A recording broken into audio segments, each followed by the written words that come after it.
perlu digarisbawahi adalah tentang antara dinamika id, ego, dan super ego ini. Ya, id, ego, dan super ego ini adalah kemampuan untuk ego menjalin dialektika antara id dan super ego itu sangat penting. Ya, ketika orang egonya lemah, maka dia cenderung terbentuk pribadi yang lemah karena identitasnya lemah. Kemampuannya untuk reality testing itu juga lemah, dan akhirnya defense mechanism yang dipilih itu adalah defense mechanism yang tidak matang. Orang kalau memilih defense mechanism yang tidak matang, akhirnya berusaha terus menerus, yang itu memerlukan energi psikis yang luar biasa, akhirnya muncul kelelahan seperti itu. Ya, dan ini nantinya akan menjaga bagaimana kalau ternyata egonya tidak bisa berfungsi dengan baik, Bu. Ya, jadi 3 struktur ini, struktur kepribadian ini yang akan menentukan menjaga dialektika antara inner world dan outer world atau realitasnya. Dunia di dalam diri seseorang, dalam mentalnya, dengan realitas di lingkungannya.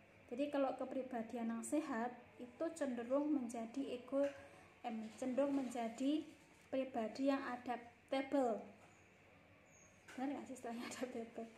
Orang yang dengan mudah beradaptasi, maksudnya menyesuaikan dengan diri dengan lingkungan. Ya, mungkin nanti kalau orang dengan egonya kuat itu akan lebih banyak mencapai kepuasan, sehingga muncul lebih sedikit konflik.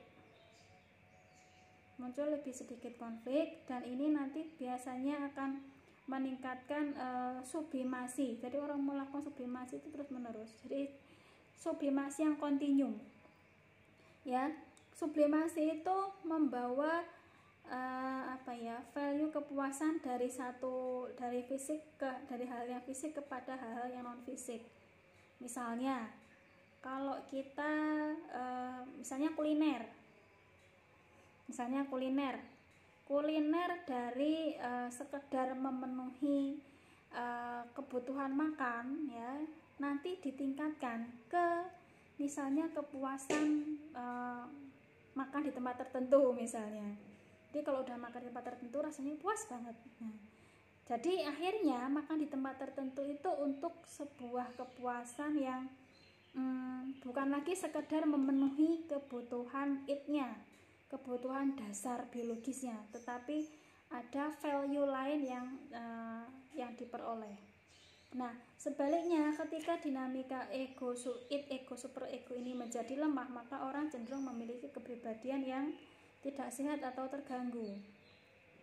Misalnya kalau id tidak harmonis, ya, ada konflik antara id, ego, super egonya ada konflik, tidak harmonis. Nah, ini akan cenderungnya fungsi kepribadiannya akan terganggu. Kalau fungsi kepribadiannya terganggu, nanti sulit aku untuk mencapai kepuasan atau well-being.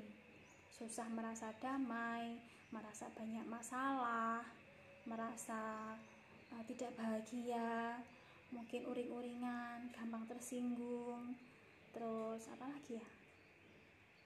Ya, itu mungkin ya. Seperti itu, akhirnya untuk mencapai kebahagiaan dia butuh effort lebih.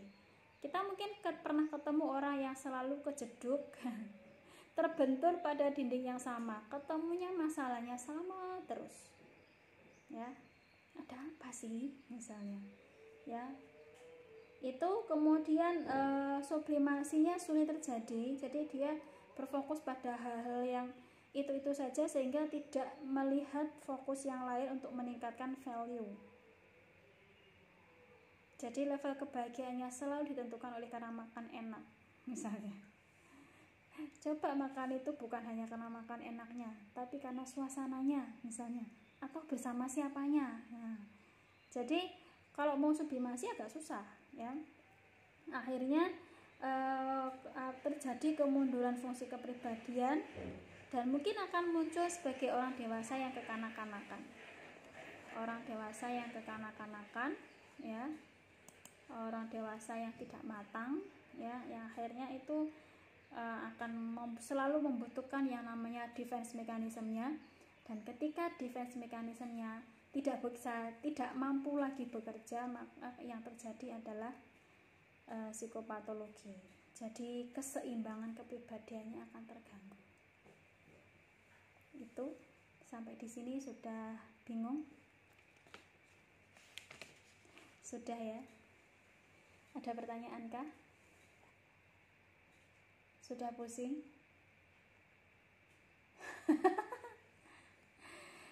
Saya nggak tahu kenapa materi seberat ini, mata kuliah seberat ini ditaruh di siang hari ya, harusnya di pagi hari aja. Jadi nggak dapat energi sisa, atau harusnya memang ditaruh di siang hari. Jadi kalau pagi hari dapat materi seberat ini sudah nggak mood kuliah lagi rasanya ya. Ya,